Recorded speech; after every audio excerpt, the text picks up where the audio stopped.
এটা বলি। আরেকটা জিনিস খেয়াল রাখতে হবে যে কোনো দেশে যারা নাকি ডেভেলপ করেছে, স্মল অ্যান্ড মিডিয়াম এন্টারপ্রাইজগুলো কিন্তু ছিল হলো সেটার একটা মূল ড্রাইভার। বড় ইন্ডাস্ট্রি ছিল কিন্তু তাকে সাপ্লাই দিয়েছে, সাব কন্ট্রাক্টিং করেছে। আমরা যদি জাপান, যেটা নাকি সবচেয়ে দ্রুত উন্নতি করেছে, হ্যাঁ, তো আমাদের প্রস্তুতি কখনোই আর হবে না।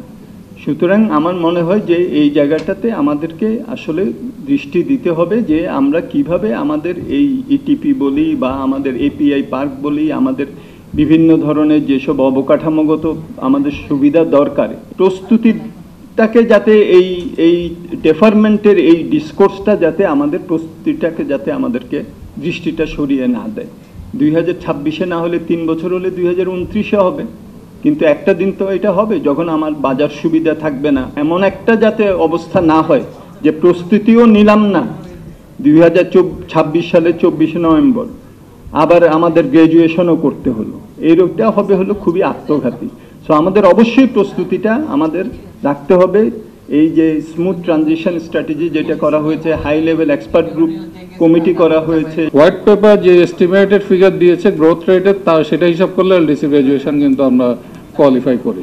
তো ওই আলোচনাটা যে আমরা খুব বেশি এগোতে পারবো না আমার ধারণা, সেই জায়গাটায় আমি আসছি।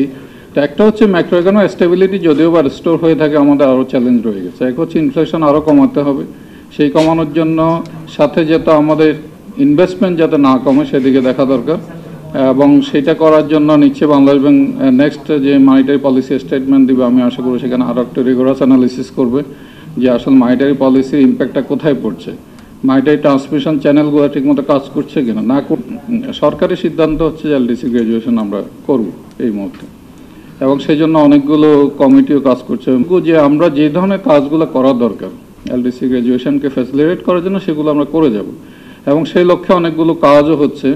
সিঙ্গেল উইন্ডো বোধহয় কাস্টমসের অনেকটাই এগিয়ে গেছে।